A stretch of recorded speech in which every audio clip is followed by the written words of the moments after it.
Okay. We're good?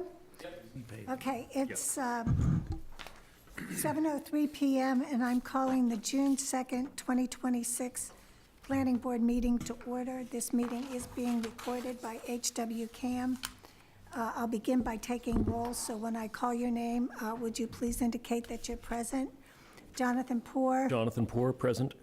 Bill Wheaton, Bill Wheaton, present. Emil Dahlquist, Emil Dahlquist, present. Darcy Dale, Darcy Dale, present. and Marnie Crouch, present. And I note for the minute taker that Beth Herr and Matt Hamill and Jeff Austin, Matt Hamill is walking in as we speak. So Beth Herr and Jeff Austin are not present. Could you indicate that you're present, Matt? Matt Hamill, present. Okay. The first item on our agenda is a review of the minutes from April 28th, 2026. They have been revised at our last meeting, or the second to the last meeting. Board members did note some errors in those minutes, so have board members had an opportunity to look at the revised draft minutes? Shall I make a motion? Certainly. Any Okay, that discussion? we approve the meeting minutes of April 28th, 2026. Do I have a second? Second. All in favor? Aye. Aye. All right. So the minutes have been approved by a unanimous vote of the members present. So the second item on our agenda is a continued hearing on the site application of Select Energy Development LLC for the installation of solar canopies at the Hamilton Wenham Regional School District's Miles River Middle School. So we're here. There were some issues with respect to the lighting, some issues with respect to landscaping, and I think except for two potential issues, most have been resolved. Are you here for Select? Correct, yes. Bobby Bowman with Select Energy. Also on the line is Jose Pizarro, civil engineering consultant. Right, so I think we were looking for a photo metric analysis, and I don't know that we have received that photometric plan. That's correct, yeah. We've been working diligently with our lighting vendor. Unfortunately, it's a new vendor for us, and our lighting designer that typically does these has since retired, so we're going directly through the lighting company. And it, unfortunately, it's taken much longer than expected. But we do expect to have that provided. They are working, they did ask quite a few questions on it last week, so we're expecting that very soon. And like you said, we did address the majority of the other comments. So happy to address any other questions you might have. The Right, remaining. I think the other comment that you potentially addressed are lighting mounting installation details. So I don't know if you want to address that, or any planning board members have questions about how the lighting will actually be installed under these solar canopies, which are angled. They're not parallel to the ground. I'd like to hear from the applicant first. Sure. So this is the new proposed fixture. So this comes directly from the Dark Sky website. So we've got some recommendations from the vendor, but ultimately I went directly to the darksky.org website with their recommended fixtures and pulled the most applicable one for our canopy. So this should meet all the baseline requirements to be Dark Sky compliant. The mounting method would be, as you noted, the canopy is tilted. 5 panels face slightly to the north and 1 panel faces slightly to the south. The direction to our lighting vendor is to, whenever possible, put them on the slope that faces to the south, which is more flat. It's 2-degree slope as opposed to 7-degree slope, which would also point away from the abutter to the north. For the fixtures on the north side of the canopy that do face slightly towards the north, our plan would be to mount those in between the purlins using Unistrut to mount them flat. And those details would be noted on that final lighting photometric plan. What I would request is that all of the fixtures be mounted parallel to the ground. Okay. None of them be tilted any degrees at all. Not a problem. We can do that as well, So if that could be included in the detail. absolutely. And the other thing would be that they be inboard from the perimeter of the structure, not on the edge of the structure, Correct, yes. but well inboard. Correct, it'd be underneath, inboard from the out. So if that could all be explicit in the detail or the submission. Sure, not a problem. Well, I note that the color rendering index that you're using is 70, and I don't know what the additional expense would be if the color rendering index was 80. Wouldn't want you to have to spend exorbitant sums of money to achieve that, because I'm hoping that these lights aren't operational after, 11 o'clock at night or something like that. If that's a request, I can have that switch made. That's not a problem. Just one one question on the mounting again, because I noticed that you have a pendant option. So I guess because of the angle on the slope, it's actually the long slope, isn't it? The one that's facing the abutters? Correct. So you'd have more fixtures on that than you would on the very short leg on the other slope. So as Jonathan was saying, if you do mount it vertically, I guess you can then level it off. But the thing is, they're all hanging down now below the purlins, if you're going to mount it on a, So there is a dependent option. I did select the one that is a surface mount. yeah, So our plan was to not use that pendant one, but instead to go with that surface mount directly to a junction box on that unit strut to keep it as high as possible. So that would be the preference. so you could level it off there. Correct, yeah. So we would use that in between those purlins, which support the solar panels underneath. Mhm. We would sort of tuck it up underneath there as much as possible and use additional bracing in between those purlins to level it off. What is the cutoff? I was looking through the literature there. It is dark sky compliant, but is there an indication here on the data where it is, what the cutoff angle is on the underside? It lists the Because distribution type. the LED lights itself are pretty close to the bottom of the fixture. Right. So you don't really have a shield on it as such. So any kind of angle, if the lighting fixtures are above the ground level, above where, say, the house level is, you're going to see the lighting fixtures on the bottom.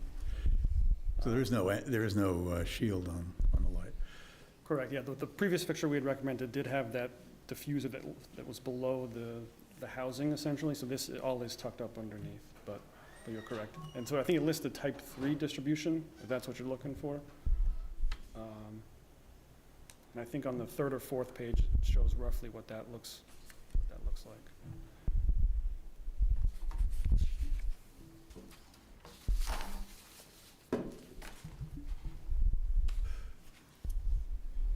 Is there a section view There you of, through the light? Maybe drop down a couple of, Mark, go back the other direction a little bit. One more slide. Yeah, okay. Those mounting details, are those actually sections through the fixture itself? Correct, yeah. So So, we've- I can see the pendant on the right-hand side. So is the LED actually on that small plate right below the pendant, up several inches from the bottom of the edge of the fixture? I'm looking at the drawing a second from the right. You're looking at the pendant by others. And then, so it looks like it's a section through the lighting fixture it does itself. look like a section, yeah. I'd have to confirm that, but from this section detail, it does look like that. I would disagree on that. There's a very explicit 3D view elsewhere in here that shows the lenses within maybe an inch of the bottom, Yeah, or even less than the bottom of right there. yeah, So that section is not indicative of where the diodes are. okay. So to any degree that the light fixture can be tucked up inside the purlins, that would be beneficial. But you can't really see that until you see the installation detail. So it's all hypothetical, unfortunately, in this discussion.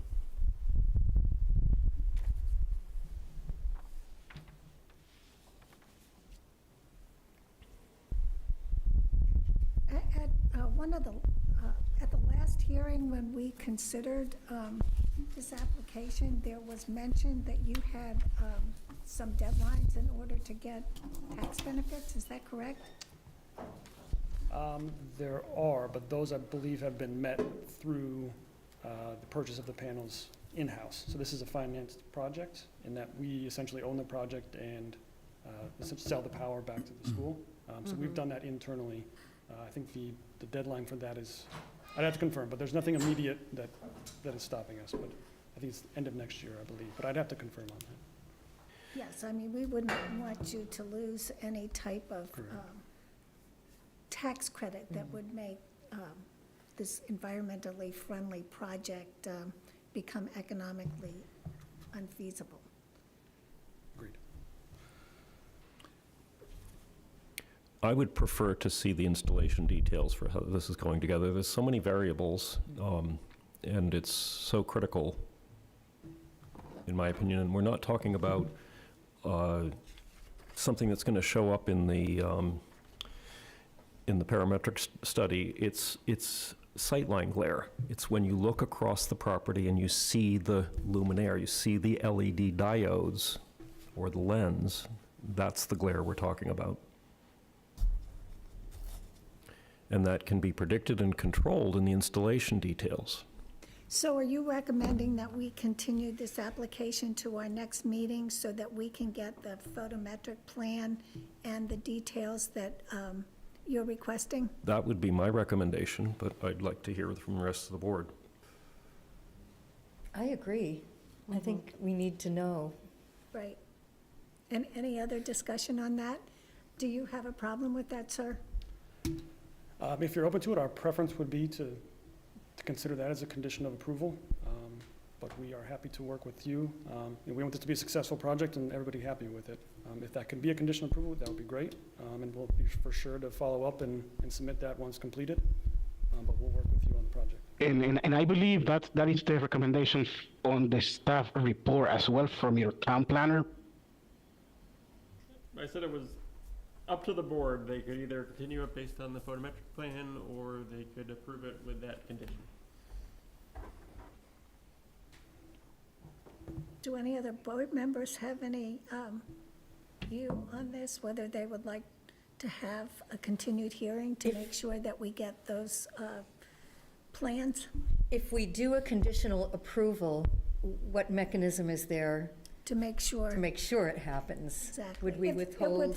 It would fall on Mark to ascertain whether what was submitted is what the planning board is seeking, and I think that might be a little difficult for you. I know that Jonathan has some real experience, and as does Emil, in evaluating these lighting systems, so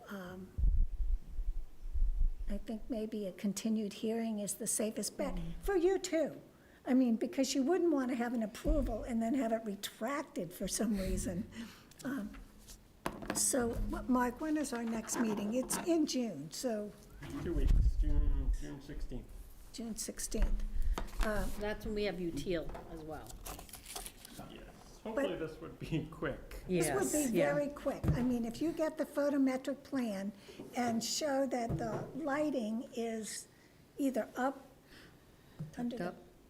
help me here, up in the purloins, is that? Berlin. Purlins, yeah, purloins, that's, Well, sorry. yeah, Jonathan was saying, it's a matter of inches. So to see an actual drawing that shows the detail of the structure itself, how deep are the purlins and what is the The mounting height The in mounting relationship height, to the you know, the- purlins is critical. the rod that is to level off the fixture. So I assume it's, let me ask you, do you think you're going to have any of the photometric data at that point in 2 weeks? I mean, we've been pushing it for weeks here. Yes, we'll have it. Uh-huh. I can, happy to make a phone call just to see if I can, because it's not that complicated of a plan. No, it so- isn't. Right. Usually the lighting manufacturer will do it. And that's what, so we had a third-party person that we used. He was great, got these knocked out for us, no problem. He just retired. Yeah. Tried to bring him out of retirement for this, didn't work. So we are going directly through our lighting vendor, and they're going through the lighting manufacturer. And it's unfortunately just taken longer than expected here. Do you have any in-house engineers who can devise the mounting technique, or are you relying on the lighting vendor to do We that? can come up with that if Okay, if because that takes them longer, we can definitely come up with that in-house. I would think that might be something that's where you know what the requirement is. You could do that more effectively, probably in-house if you have the skills.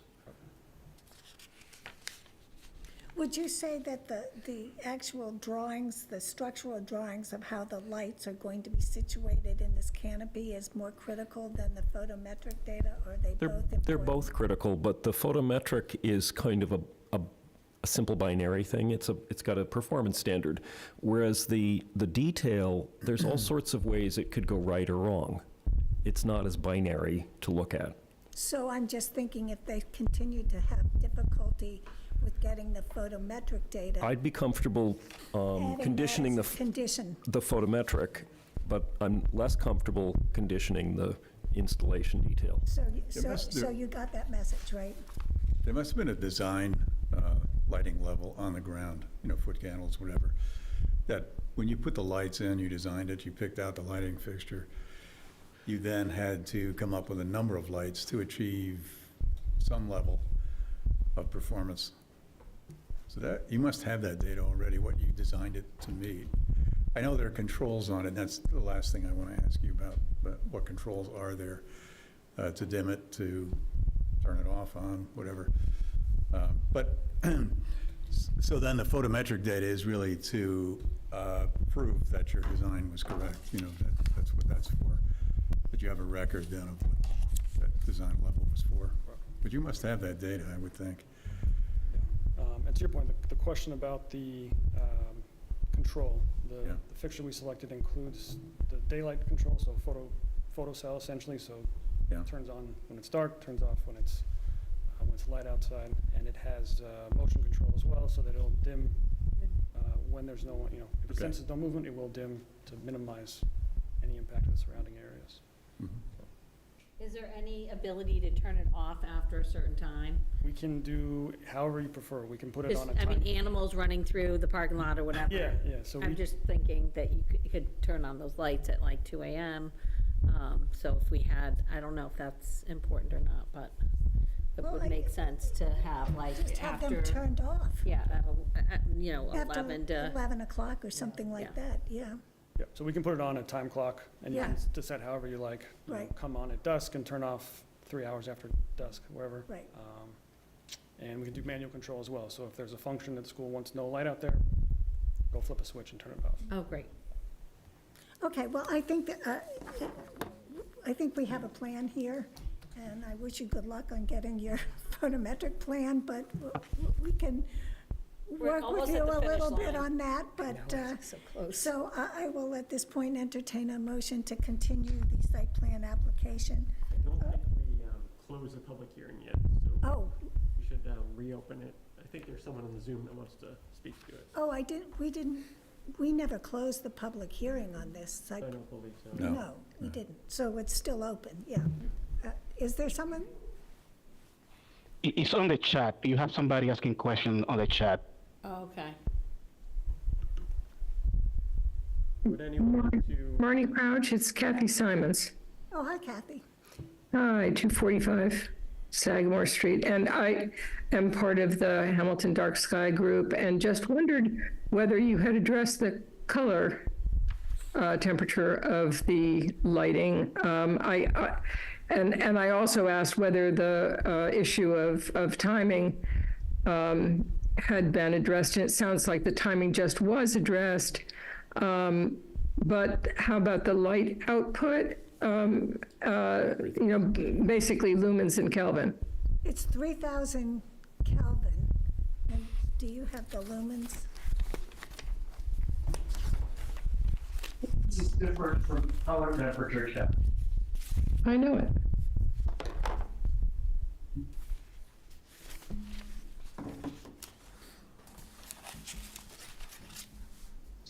It's a color temperature in lumens. 3,000, 3,000 lumens. yeah. How many, Marnie? 3,000 lumens, and it's 3,000 Kelvin. Okay, and was there a discussion about why 3,000 versus 2,700, which is the model dark sky bylaw and also adopted by Chelmsford, and Maynard has adopted a 2,200 Kelvin limit. Rockport is 2,750. I just wondered whether that had been discussed to reduce it to 2,700. There was some discussion about that in the previous meeting. The request was to try to match as closely to the existing fixtures in the parking lot as well, which we did with that fixture selection. This particular fixture, the minimum Kelvin is that 3,000. And again, there was sort of minimal selections from the Dark Sky website for a fixture that would work underneath our canopy. Yes, they do say that if you can't get 2,700, that 3,000 is not inappropriate. So the priority was matching the fixtures, I hear you say. Yeah, and they went to the dark, I don't know if you were on earlier, but they had said that they went to the Dark Sky website, and that's where this came from. Well, I understand, but the Dark Sky website also recommends 2,700. Right. I was just asking why not 2,700? And I guess what I'm hearing is that this light fixture was chosen not only to be dark sky compliant, but also to match something else in the parking lot. And it can't go lower than 3,000. Is that correct? That's correct. Thank you. What about the, would this light, would it dim after a certain time or be turned off after a certain time? Yeah, so it comes with dimming capability for motion sensor. It can also be put on a time clock so that whatever the direction of the board is or the school, we can set it, or the school can set it to come on and off whenever they like. That's a great question. Who would have control over this? Is this a Hamilton, or is it the Hamilton Wenham School District have responsibility over it? Property owner's responsibility. Which is the Okay. district. Okay. So we're making these recommendations, but they're gonna be the ones implementing it. Yeah, if there was an issue in the future, they'd be the ones responsible to fix it. Can you set the lights to actually turn off, or can you just set them to dim? With this fixture, it would have to be through the time clock, I believe. Do a time clock, so you could turn it off? With the time clock, you could turn it off, correct? Okay. Yeah, it would be turned off Basically at a just certain turning off the time. circuit to that. And then Right, it so would the be- school district wouldn't have to be involved, it would automatically Be turn automatic, out? correct. Okay. Yeah, it's just if they changed it. And then Yeah. he also said there was the opportunity to turn them off manually if there was another reason why they wanted them off. Correct, yeah. Right, oh, I understand, okay. Does that help, Kathy? Yes, it does. Thanks for clarifying. Are there any other comments? Let's see.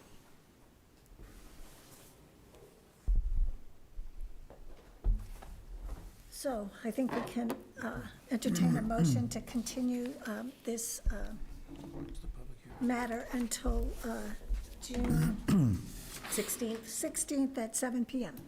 I move that we continue this to June 16th, to our next meeting.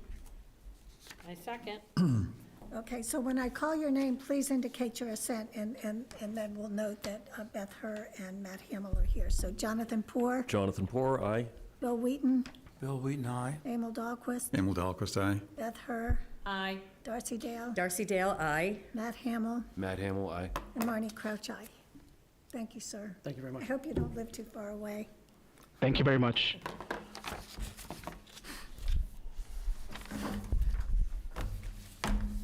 Okay, the next item on our agenda are the special permit application and the site plan review application of EIP Communications 1 LLC, known as Everest. So we have Attorney Brian Grossman here representing Everest, and do we have our peer reviewer? Yes. Mike Lawton from Isotrope is here. Oh, great. Okay, so I'm going to just briefly summarize what I think the outstanding issues appear to be. And that would be the need for this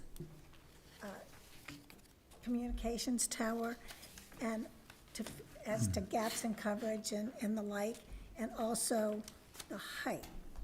And so my understanding is that our peer reviewer is suggesting that we as a planning board have to rely on the coverage maps that you produced and that were part of your PowerPoint presentation. And he seems to suggest that there may be other data that you could have provided. And so I don't know if he wants to address that first or whether you want to get ahead of it. But that, I think those are the two issues, and I'm not saying they're insurmountable issues, but I think that's what it comes down to as a layman. I'm certainly happy to go first, but it's your meetings, Madam Chair.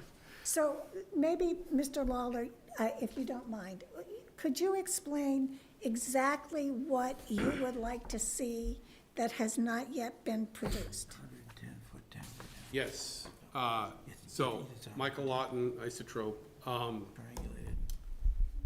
In the report, the applicant, so as you say, Madam Chair, that in order to present the case or to present the need, the applicants provided some plots. Excuse me, and I can help you all. I've tried to help you in the report sort of interpret those plots and come to your own understanding and belief of the need. And I don't think it's my place to make a value judgment on that. It's Right. the board's place. Right. So you can take a look and we can walk through the plots that are in the application. I can talk about them. Attorney Grossman can talk about them. I think he's got someone here also who can talk about them.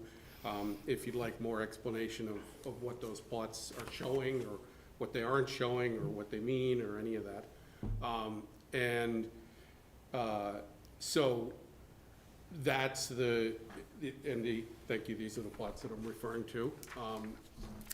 The second part of your question was the height justification of the height. And in your bylaw, it says if the proposed tower is over 110 feet, then additional justification is required to support a tower height above 110 feet. This is not over that. It's not over.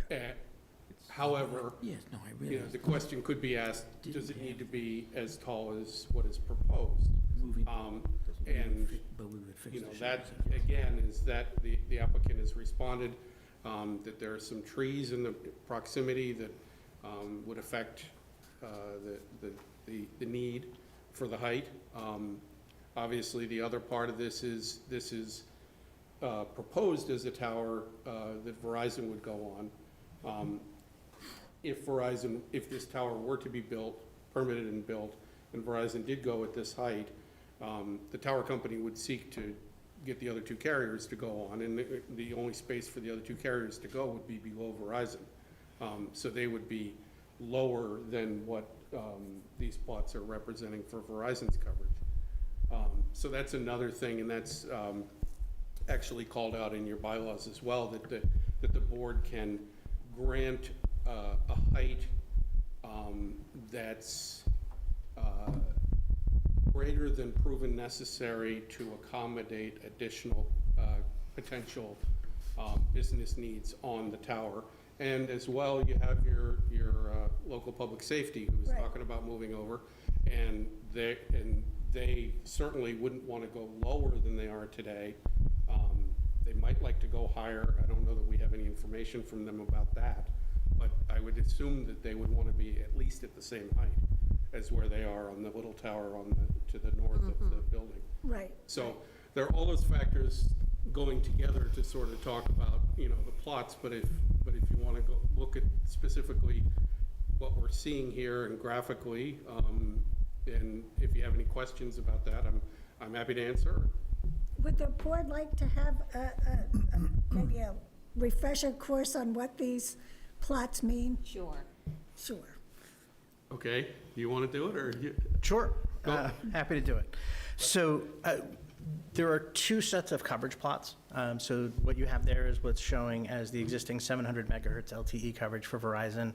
And I think the next one actually I think shows proposed, and then the third one would show there, as we talked about, Verizon has two licenses. So they have a 700 megahertz license and a 21 megahertz license. Those two things work together. They need to provide coverage for both. So if the site only works for one, it really doesn't work for them from a design perspective.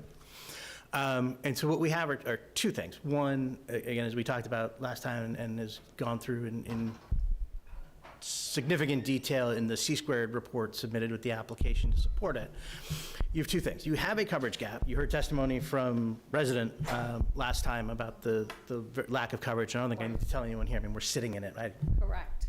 No bars in here. Right? So from that standpoint, I didn't think there was really a question on overall need. I think there was just a question on, really more focused on height. And when you look at the two things, one, a couple different competing factors. One, as Mr. Lawton already pointed out, there's Verizon's need. But the bylaw also requires, it's not optional, requires that we provide co-location opportunities as well. And so providing it at the bare floor, in terms of whatever the only carrier currently proposed could use, and then putting everyone else below the tree line isn't going to provide, structurally, sure, the capacity would be there.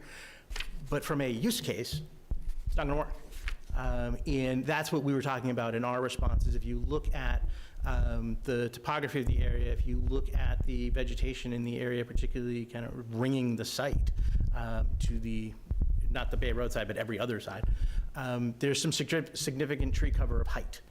Some are well over 100 feet. Most of them are over 70 feet. And so if you put the third carrier in the tree line, they're not going to use it. It's not going to provide meaningful coverage. And that's what we're looking at. You have two competing interests, general height, but also providing the co-location. And you have to balance those two. I think with the height being, yes, it's a 110-foot tower. The first real 10 feet of that isn't really for our use case. It's really the separation from the municipal intent to utilize the site. And so, yes, they'll realize an increase of roughly 15 to 20 feet or so over their existing, because their existing site is shorter than the proposed tower.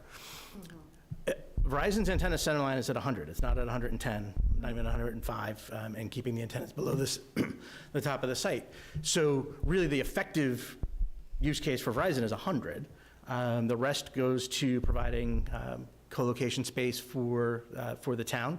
And then you have the two carriers below it. And anything below the 80-foot mark, given the surrounding vegetation, just isn't going to be useful. One of the things that matters also is, in reference to the tree height, is proximity. The closer those obstructions are, the more damage they do in terms of propagation. So I once had it explained to me, if you take a pencil, a pen, and hold it out here, you can see most of that screen. If I put it right, close this eye, and put it right up here, most of that screen is blocked, and it's very similar from a radio frequency perspective. It's probably the best way someone once explained obstruction to me. So from that perspective, again, I think overall, the photosims bear out. It's a fairly unobtrusive site. The height's appropriate to provide both opportunity for Verizon to provide coverage to the significant gap that it has, and meaningful co-location opportunities should the other carriers come along. The other thing I'd point out too is that they have their own different network development. Verizon is in a church steeple to the south, which helps them bridge this gap. The other carriers may not be that close. And so again, having even that additional 10 feet or so may be significant and material in helping reach further south towards Wenham. Did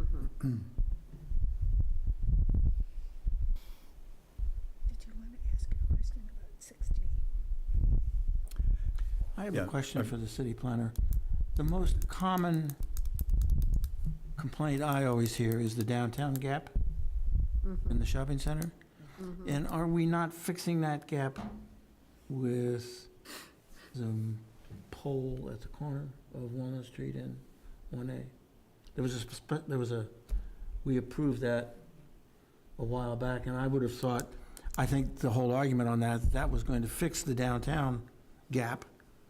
And if that was the case, then, there may be other reasons to go with this tower, but fixing the downtown gap isn't one of them, because it's already going to be fixed with this pole. Is that correct? So that's just one carrier, that's AT&T, so there's those, that's a utility pole, so it can only handle one at a time, so. When that application went through, I told him we were expecting this to come along, but AT&T still wanted that tower, so. Okay, so that was a carrier-specific tower?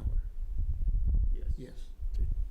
It's not even a tower, it's really going on an just- existing it's on an pole. existing An telephone antenna pole. on a telephone pole. Right, it's There's gonna not be really. another- Operates much differently, provides a much I know, I different level understand. of coverage, and again, it only provides a solution for AT&T. I understand that, but I was just wondering whether that was going to fix the very specific local downtown problem.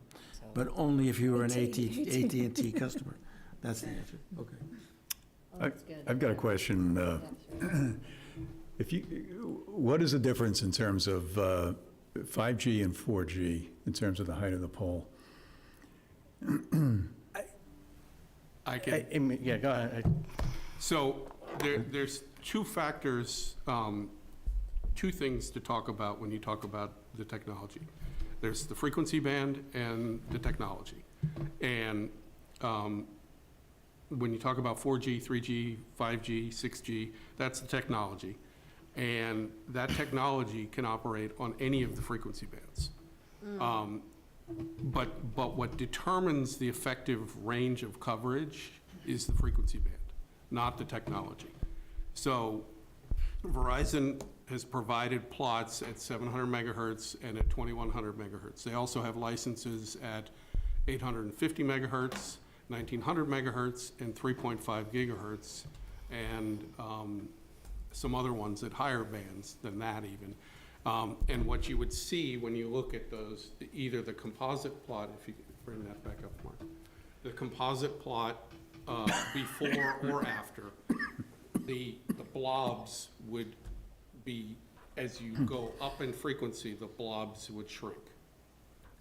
And essentially, you'd get, this is showing 700 megahertz existing coverage, and you can see that the colors, the density of color that you see there would get larger at 700 megahertz. But if you flip down 2 plots, Mark. Now this is 2100 megahertz, same sites, same locations, same antennas.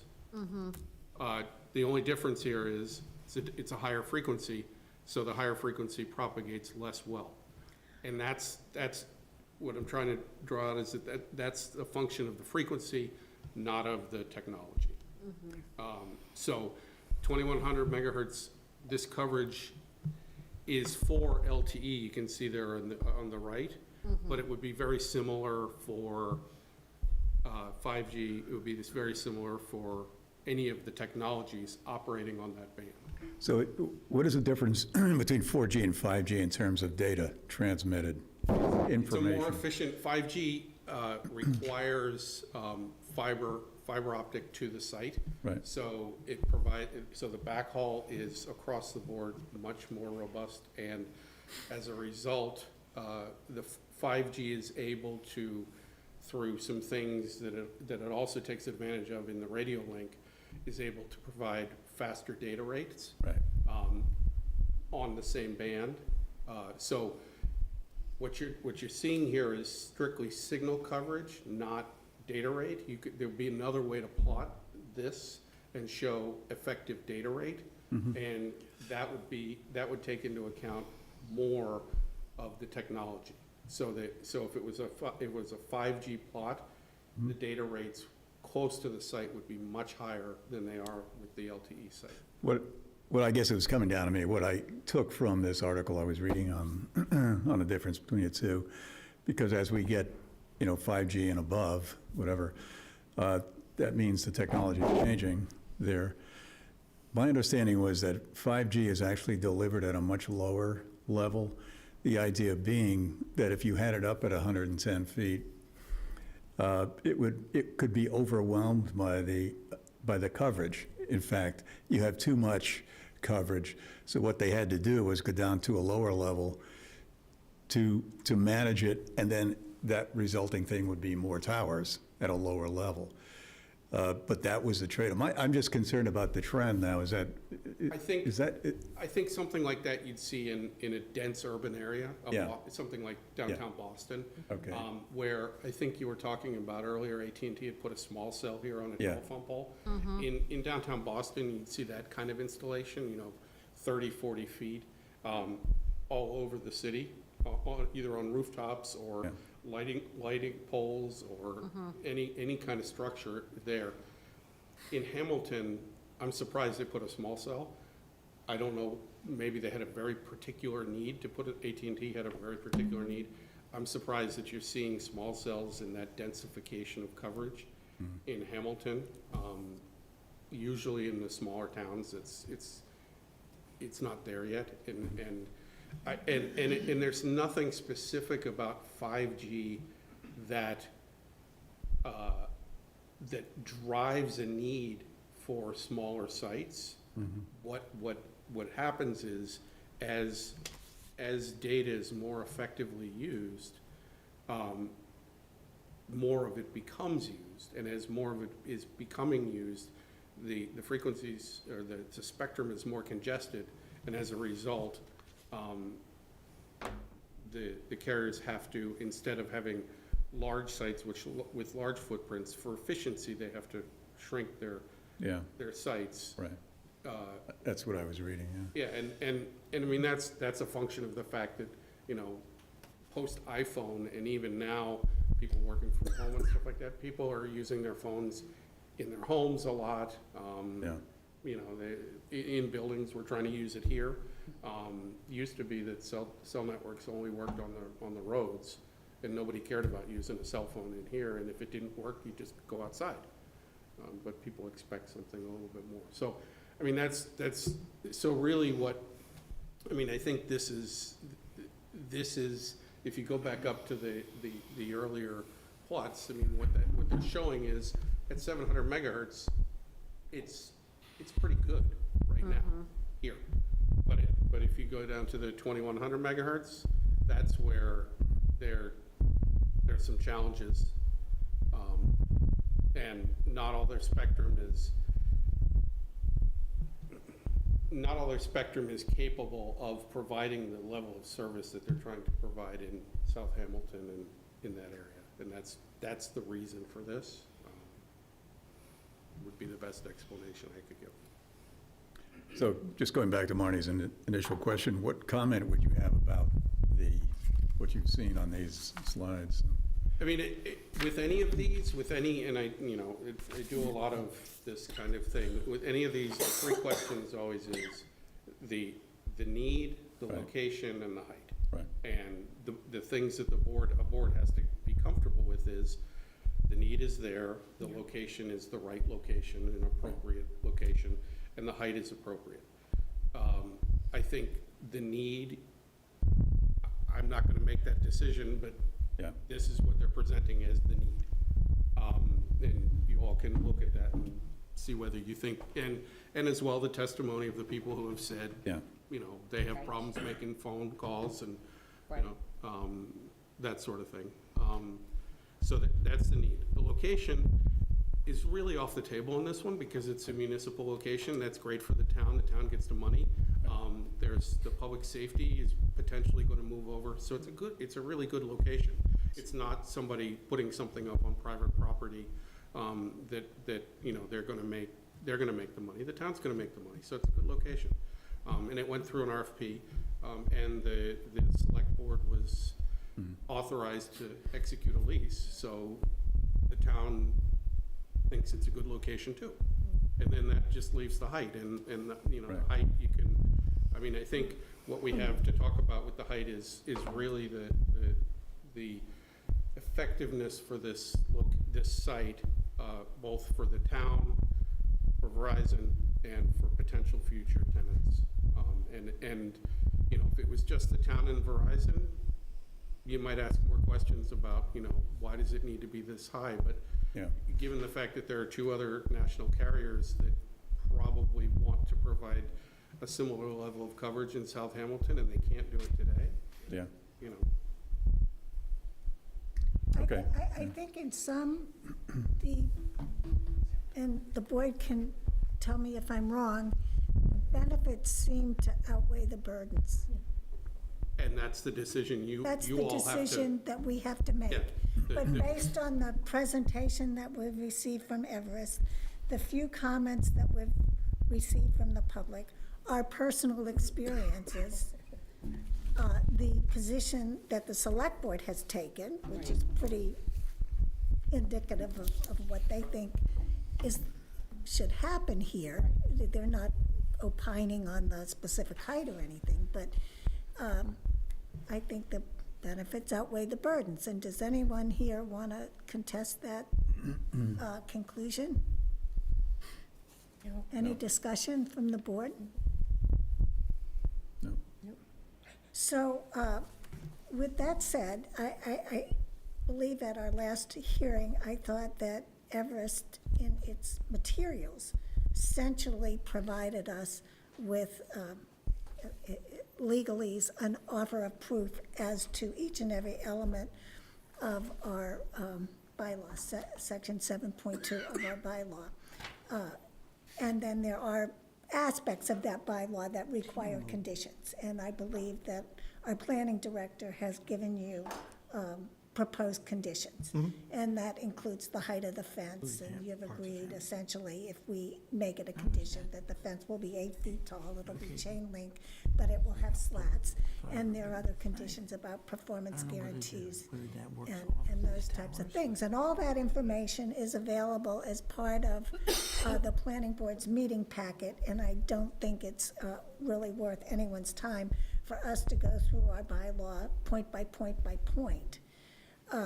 So I have actually looked at the materials, and I think, Mr. Lawler, you did a commendable job helping us go through and identify what are potential issues, but you also indicated that a lot of the provisions, bylaw provisions, have essentially been satisfied.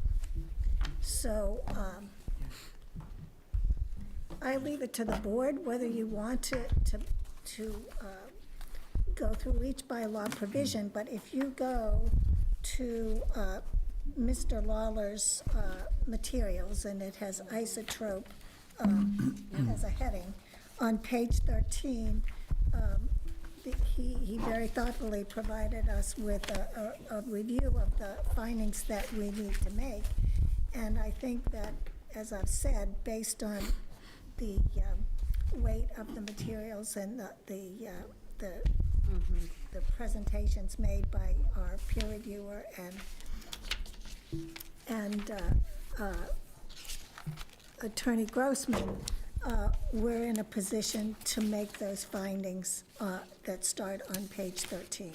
So if you all take a moment to review them, I will then entertain a motion to approve the special permit and the site plan review application, subject to the conditions that Mark has drafted for us. And I don't know if you have seen the conditions, you've assisted in developing them. Did you have any problems with these conditions? I saw them like this afternoon. I think for the most part, there were a couple clarification points that Mark and I emailed about, and as long as those are included, that makes sense as far as the utility pole and the privacy slats. I would say the only thing, frankly, on number 5 with the agreement, I think my client was a little bit more generous than I was in terms of comment. So they're used to having sites on restricted access properties. The only thing they'd ask is that the agreement the reasonable discretion of the fire chief and the police chief. And beyond that, other than the, other couple minor comments, Mark, that I had sent to you by email, that's it. I did have a question as to the amount of the performance guarantee. $27,750 seemed very reasonable to me. I mean, is that something that's Yep. industry, I think that's, industry you have a standard? quote, you're talking about a removal bond. Well, potential we have a removal. performance guarantee. Is that equivalent to a removal bond in the parlance of? Yeah, yeah, I think that's a reasonable cost. I mean, we're not talking about a 200-foot tower here. It's a relatively small tower, and, they can take it down and cart it away pretty easily. if And they- you have insurance on all these towers, right? Mhm, You know, in absolutely. the event there's some, Right, but the performance guarantee wouldn't be that no, anyway? that wouldn't address that. No, but they, of course, they carry commercial liability Yeah, I mean, insurance. just hypothetically, if some steel was delivered to you that somehow was defective and the thing fell down, the town would be the beneficiary of your insurance policies. And I'm sure when these leases are negotiated, that those are the types of things that town council should be looking at to make sure that, in the event of some type of catastrophe like that, the town is protected. I do have a question on the lease. In fact, Mark, did the town manager ever get back to you on that point where there was something in the lease that I had read whereby if there's any repairs or damage done, that you will not be paying rent until you've fixed the tower or component of the tower? Did you? Did Joe discuss that with you at all? No, this is the first time I'm hearing of it, but I think, Chris, my client's saying, is it in regard to the condemnation? If there, Do you want to describe briefly, Darcy? I had read that there was an item whereby if there were any repairs that had to be made, that you would stop paying rent until it was fixed. I think it's, probably if the damage is caused by the town, right? no, I don't Uh-uh. think it was specific to if the. Do you want to speak? Just tell me. This is Chris Davis from Everest Infrastructure Partners. I believe it's related to the condemnation clause. So if there is act of God or something, and the tower comes down where it's actually condemned and it needs to be repaired, that's the point where there would be a pause in the rents if there's a delay in our ability to, Because you you know, weren't repair. able to use the Doesn't- tower? Is that what you're saying? Yeah, You weren't able it's- to use the But, equipment? but I still, just- you're still occupying I the know, space. And I have to interrupt, though, because those types of contract negotiations, they're really not within the purview I of the see. planning board. Okay. We can't interject ourselves into the contract negotiations between you and the town manager and his attorneys. I mean, we're dealing with zoning bylaws, and it's Okay. an excellent point, but Yeah. it's not one that we could impose a condition or something like that, so. I would defer to my counsel, but I believe that's the case. It is also the same language that's in the agreement related to the site behind Town Hall. So I do, it was a point that's typical, it's a fairly standard provision in the agreements, mostly around condemnation, if the tower is ever condemned and prevented from our ability to use it.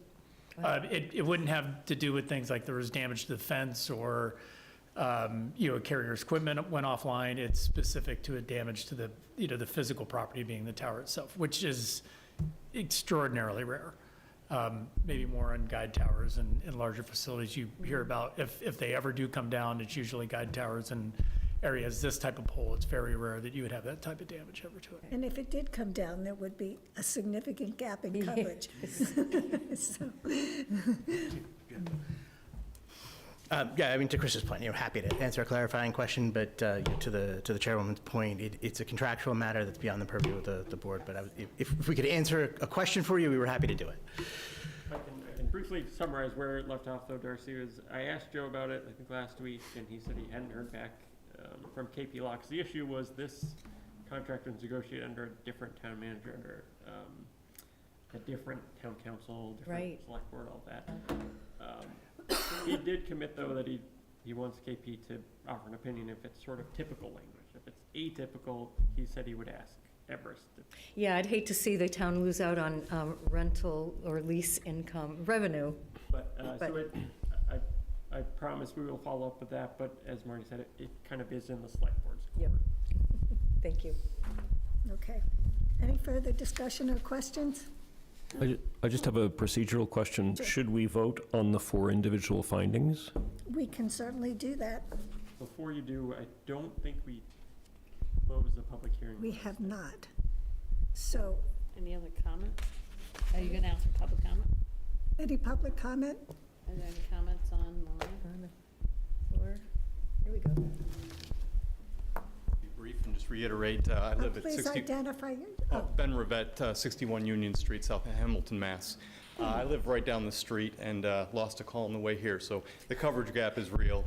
I would just point out that this is a win for the MBTA commuters, the shoppers, the people that use the electric vehicle charger. You have to use an app to do it. The app doesn't work, you can't charge. And also for the residents. It's a safety issue, it's a convenience issue. Yeah. Just really, we need coverage in this area. I do encourage the 3 carriers. It's good to bring all 3 in. Not everyone has Verizon, so just encourage approval of this. Thank you. Anybody online?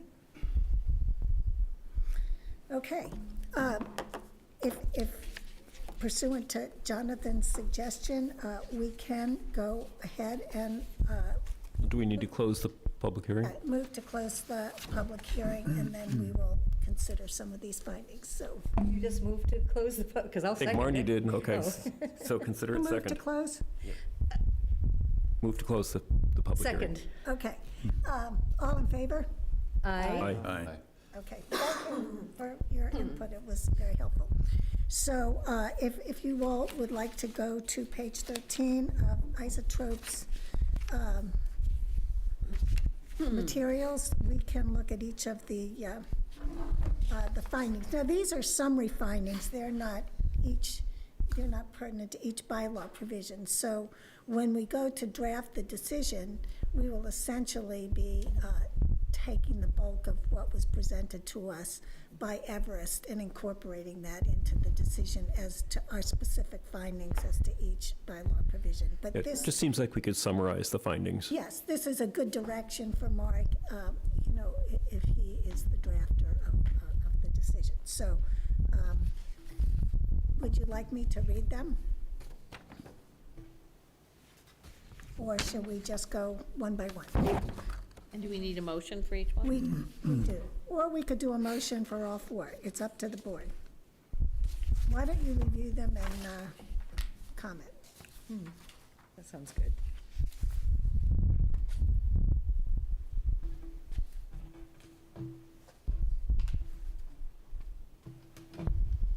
So actually, the first finding would be that the applicant has documented the need for the facilities. We'll cut to the chase. Yeah. And so that would be the first finding. The second one is that the applicant has proven that this location is the correct location to address the need or gap as defined above. Yep. Okay. The third finding is the applicants have demonstrated that the proposed height is necessary and supported by evidence they have.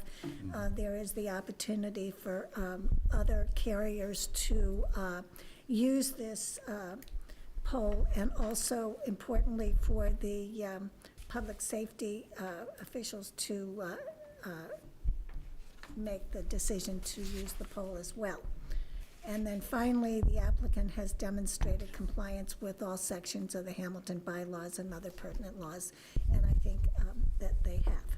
So I'll entertain a motion to approve these generalized findings, and then we can move on. So moved. Second? Okay, all in favor? Aye. Aye. Okay, so now we can address the special permit. So we need a motion to approve the special permit. I move to vote on the site plan and the special permit subject to the conditions as listed. Right, I think we should do One at special a time? permit one at a time. Let's do the subject to special permit, Yep. subject to the conditions as listed. Do I have a second? Second? All in favor? Aye. And now the site plan review. And the site plan, I mean, the site is eminently reasonable, and it'll have no effect on traffic, and, Right. and it's basically I an move, ideal location for this, and is not something that will cause concern about the site itself. I move that we vote on the site plan, subject to conditions as listed. Do I have a second? Second? All in favor? Aye. Well, thank you all for your contribution here. You made it pretty easy for us, so I appreciate that. Thank you.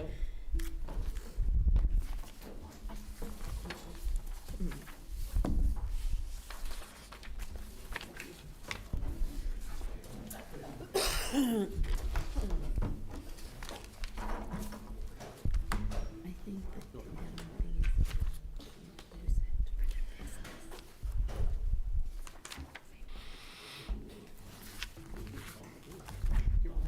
versus like. Okay, the next item on our agenda is the One Stop for Growth grant application. And I think Mark has put in front of you, is this the final, Mark, that you will be submitting? I don't know if you have, this wasn't part of the meeting package, am I correct, Mark? It didn't make it to the No, meeting? this was Marnie and Emil kind of took what I had done and made some edits to it, so thank you to you both for making some, for doing some thorough work on this, and so I think it has had a lot of eyes on it, at least. And, Thank you. Thank you. Thank you. Thank you. the plan would be to submit this as it's written.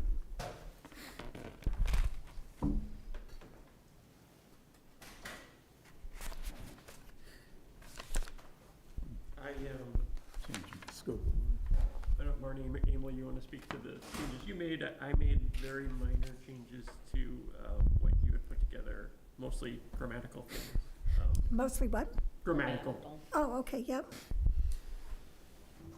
So Mark really did a real workman-like job with respect to this, and so I went through it and made some edits, and then Emil went through and made edits, and then Emil and I, what I did is I put Mark's version, my version, and Emil's version all on one page and sent it to Emil, and Emil came back with bullet points, and I think the bullet points really do, or hopefully will, set our application apart from others, because I think it's really, really great. I see they're gone. Oh, no. Here, you they're don't- in this one, It's this one. It's right here. This one, okay. Yeah, this one has the bullet. Okay, great. this one. He did not Okay. go away. This was the first one. This was Mark's first draft. Okay, good. So I was inspired because instead of writing out public realm standards every time and using up characters, I used abbreviations. So we had more words to use.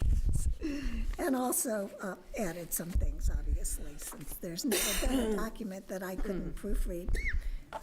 But anyhow, you all take a few minutes to look at it, and unless it's something that's absolutely imperative, this has to be filed tomorrow at 11:59, correct? 11:59 p.m., so hopefully not, we're not going to be doing that. It will be going sooner. But we want to get it in. Yeah.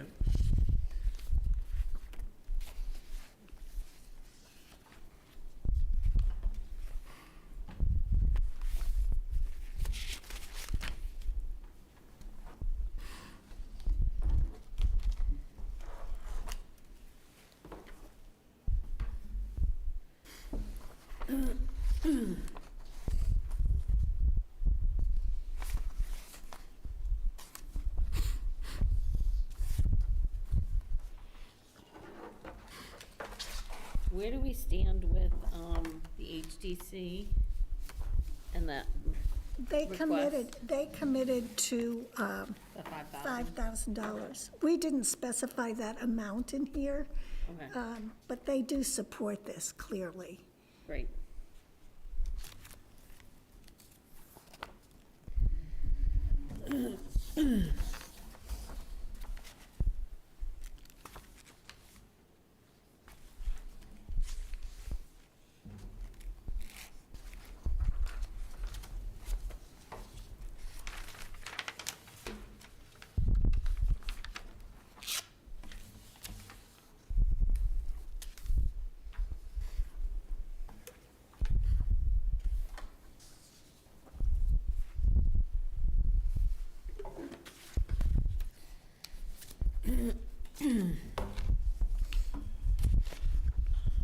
Forgive me if I missed it, but is the HDC identified and defined in here? Oh, what it means? Yes. Meaning the Oh, yes, I see it. Never mind, Yeah, never mind. I see it. It is the first time Yep. it's mentioned. Got it. Great.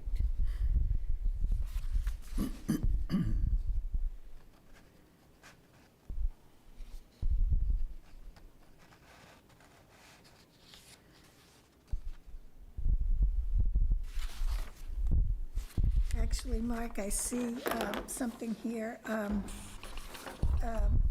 On page 2, the form-based code is defined, but it's defined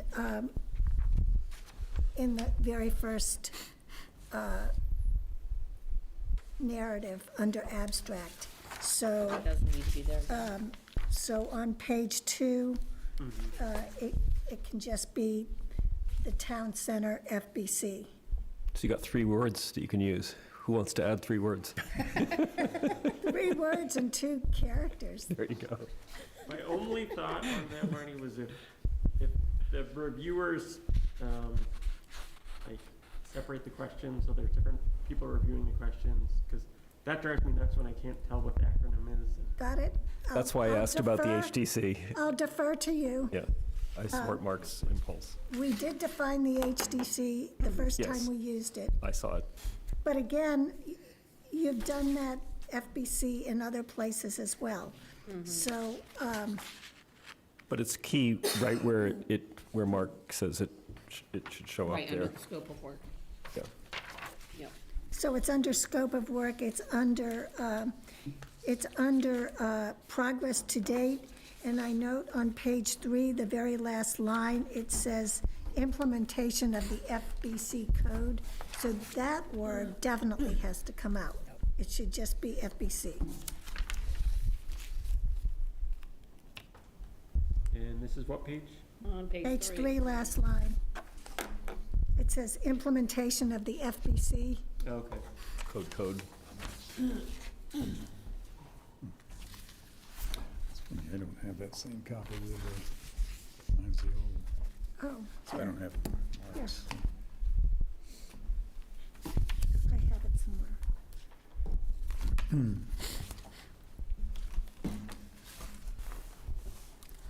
Oh, so no, you need 6.2. Mark, Mark, do you have another copy of the I've got 53126, not 6.2. I don't see it here in my packet. Yeah, mine doesn't have FBC either. Yeah, so I don't have your changes. That's a 6.2, right? Yep. Yeah, no, please do. Let me make a copy. And is there a copy in Jeff's pile? Oh, yeah, that could be. Check through his packet.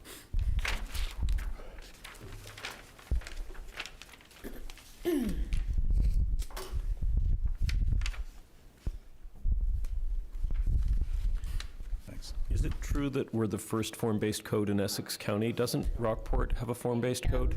does Rockport have a form-based code? They might. They have, I think they have a partial or a hybrid. They You do. have the right one? Yeah, and they're Essex County. Yeah. So we should be careful of that statement. One of the first. There you go. And you got some, do you have some extra characters? You could say one of the states first, and. Yeah. Yeah, it's just, that's what it says is a little bit of a stretch. Well, it adopted one of the first form-based codes in Essex County. You need to fix that because that has to be plural, and you can change Commonwealth, change Essex County to in the Commonwealth. One of the, you're saying? One of the first form-based codes, forget the abbreviation, in the Commonwealth. I don't know how many characters we get there. I know. But we have enough. I think we have enough because we took one word out. So we're kind of editing in real time, so I can send this out to you after the meeting, but. I can give you my, I'll give you my copy with the, Okay.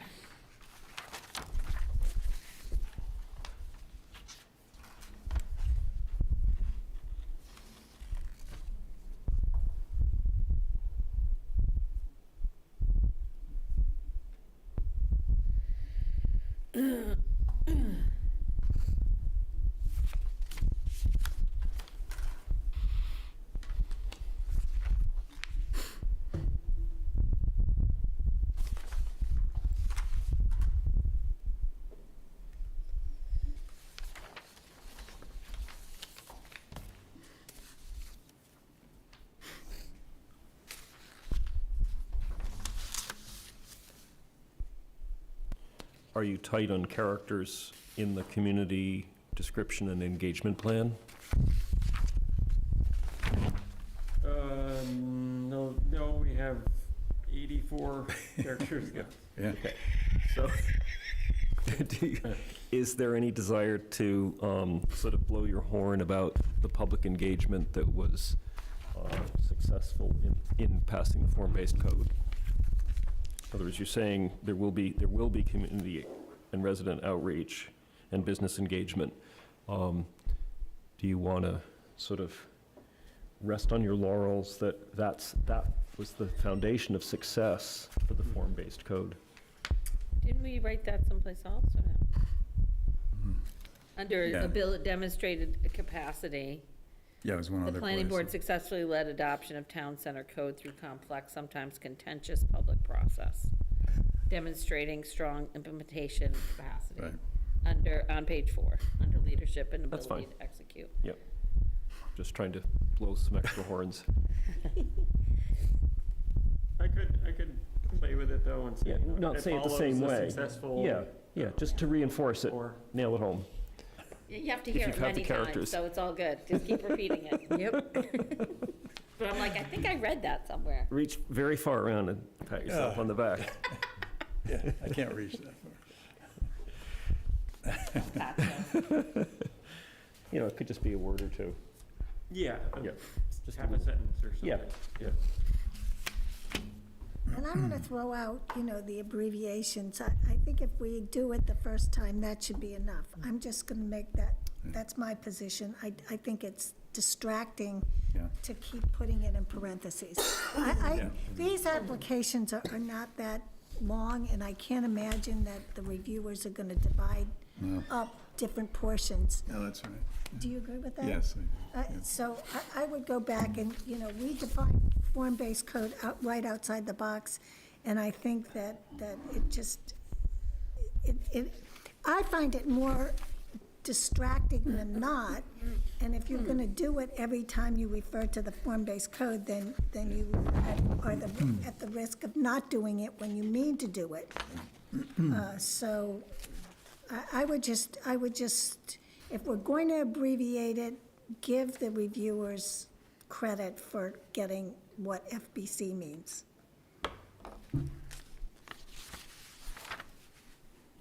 How do you feel about that, Mark? I mean, it's very subjective, but I can't stand when I don't know what the acronym is, so. I agree. I don't think it hurts anything, but I'm not gonna die on that hill. Yeah. Well, it's 2 for 2, so we have other members here who can weigh in. I mean, I think if it's gonna potentially help, I would just leave it as is, but, Well, so I think, Feeling one way or another. yeah, I mean, yeah. I don't necessarily see a big enough reason to remove it. I don't think we're gonna Yeah. lose the grant. because of it, it's a small. Right, it just can But be, see- I do understand the See, annoyance. here's the thing. We defined HDC. That was the top of page 4. And then in the next group of bullet points, we refer to the HDC. But if we're going to define something in each narrative with parentheses, we have to be consistent. So we're already not consistent in referencing the HDC.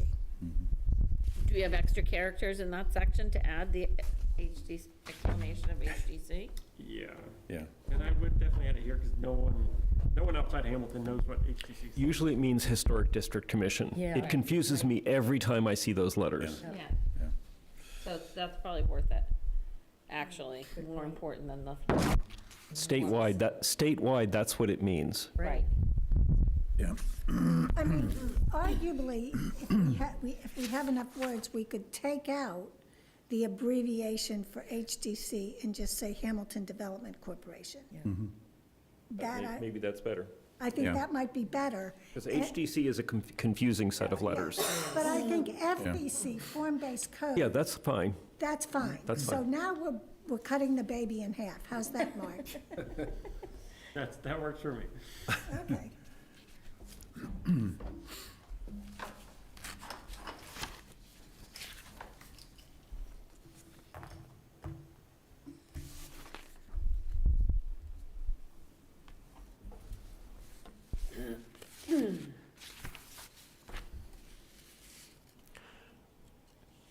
So, slightly off the subject, but just one last pass at this. Do we have any clear insight as to why the last grant that the HDC submitted didn't succeed? Because it was for a lot of money. It was actually for capital improvements. Instead of first planning, then Well, they improvements? actually had plans. Yeah. So, part of this whole exercise is to look at all the plans and cull what's good. The reason I'm asking is to make sure we don't trip over the same Right. obstruction. Yeah, this is definite, they were seeking millions. Yes. Okay. 3 million. Okay. And the reason was, that I heard, is because it's, for the big grants, they want some economic development. They want like a project that's gonna benefit from, and the HCC couldn't point to like an economic development project that would come to town based on these plans, so. And there was more money, got it.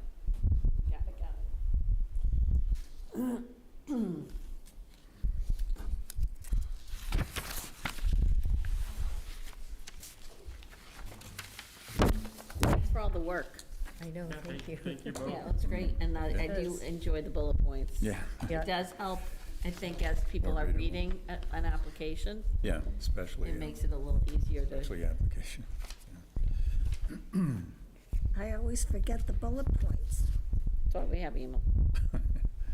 Nothing more tedious than just reading rambling paragraphs. Exactly, So, yeah, that was brilliant.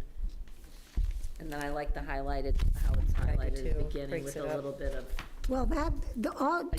Don't get carried away. All this will be typed into a form. PDF or something, a Yeah. form, an online form.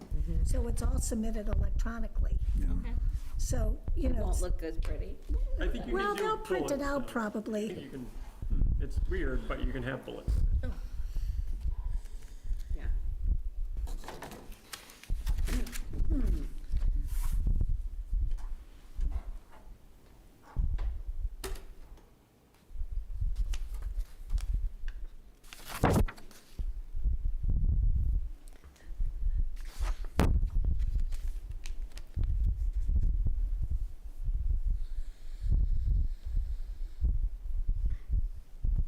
Mark, when will we hear from them about, any idea? I don't know, but I will try to get more information. I want to say by the end of summer, early fall. But I can check on that tomorrow. I've been so focused on the grant itself, I haven't really Yep. looked at that.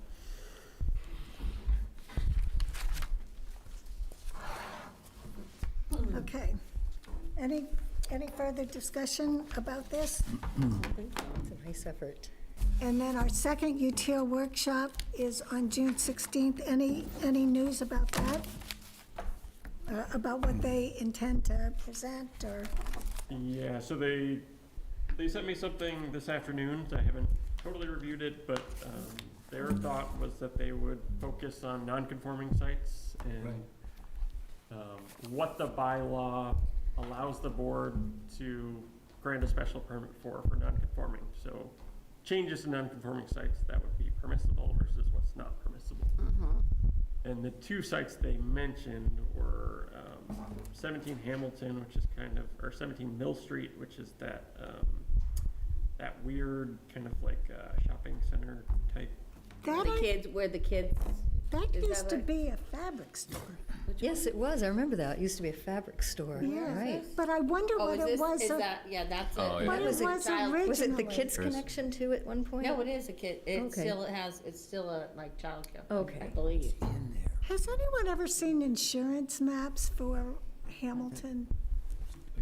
Have you ever seen insurance map, old insurance Yeah. maps? Very interesting. So you know, Mill Street, what do you think was going on Mill Street? Huh, I wonder. What was the second Probably a address, mill. Mark? What was, The second one they were thinking about is a little more typical. It's 224 Bay Road. It's oh, yeah, the this site. one. Oh, yeah. We talked about that. Oh, yeah, that's a mess. It's There's a lot there. yeah, it doesn't conform like the setbacks, and it's Yeah. a lot of these types of sites on Bay Road. Oh, yes. And that, we will have video for that one? It'll be here? They'll be here in person. Okay, great. Oh, good. I just think it's good if, like, for future planning board members, that would be a good video for them to, like, be able to watch. If we, you know what I'm saying? So like this, Yeah. I think we only had an audio last time, that's all I'm saying. Oh yeah, have Yeah. Ishabicam film it. You mean? Correct. Oh. Sorry, it was, yeah. I know it was kind of confusing last time, because you guys are gonna be upstairs, whatever, but anyways. Can we get a copy of their last, because they made changes in their presentation that were after the copy that you sent around? The slide deck. Slide Okay. deck. No, I haven't received it, but I'll ask them to Yeah. send it. And just as I just said that, it would maybe be good to have like a folder of things, so when you have new planning board people come on, if they haven't been exposed, like, Yeah. you know, that slide deck might be helpful, and then the video that, from this next meeting we have up. I'm just thinking of some of the things that, as people are like stepping in, if they haven't been paying attention. Sure. Sure. The board constantly changes. Exactly. Okay. One final note. So Kathy Simons mentioned, you know, this initiative for a dark sky ordinance. I mean, a dark sky ordinance can either be a general bylaw, which is a majority vote at town meeting, or it can be a zoning bylaw, either one. But they're becoming increasingly common, and some towns adopted them, but they're now antiquated because of the LED lighting. So for our next meeting, or the one in July, not July 7th, I'd like to put on our agenda the possibility of amending our master plan so that Hamilton can start evaluating what a dark sky ordinance would look like for our community. And in this regard, I would urge you to go to the HWCAM website, and there is that presentation that I mentioned about, that was done by Kelly Beatty, who is with this Massachusetts Dark Sky organization, and he's fabulous. I mean, he spoke to the general public. I mean, there are people out there who may have more sophisticated knowledge than what he was presenting, but these lighting, you know, the glare, it has effects on humans, but insects and birds, and so there's a lot that can be done.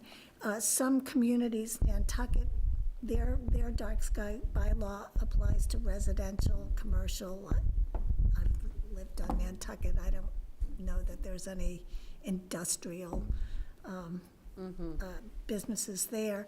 But, so, in other communities like Chelmsford, where Kelly Beatty lives, their dark sky bylaw was strictly applicable to industrial and commercial properties, and then there were recommendations for residential. Nice. So there are ways of approaching this. So I think that the amending the bylaw to move toward evaluating existing dark sky bylaws and how one would work in Hamilton. And essentially, you know, the problems in Hamilton are centered around our commercial core, and the way I look at it, most of the really, really bad lighting is in parking lots. You have parking lot lighting, big overhead light, and it's on all the time. For what reason? Right.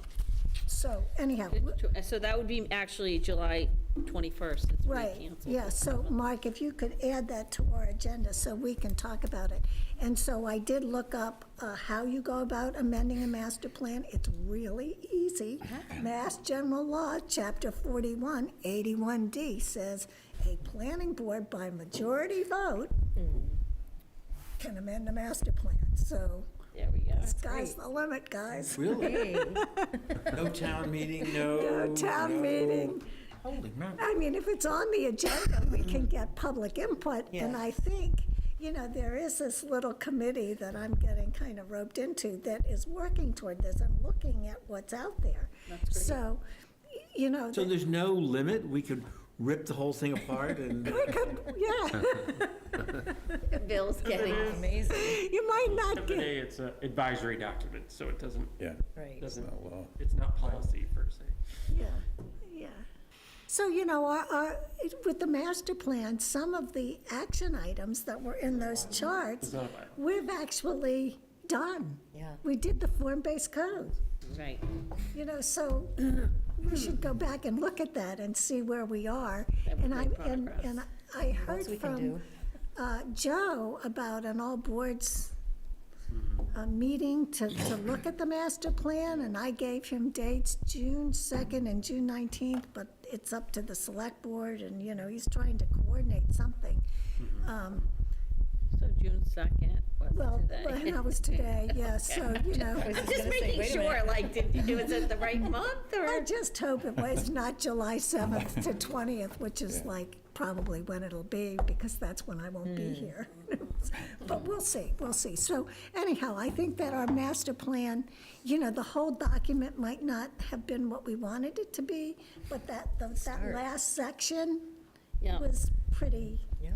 decent. So we should look toward it, and if we need to, we can amend it. Okay, Darcy, you're up. Yes, I'm going to move that we adjourn. Do I have a second? All in favor? Aye. Not bad, 8:30. I know, it's.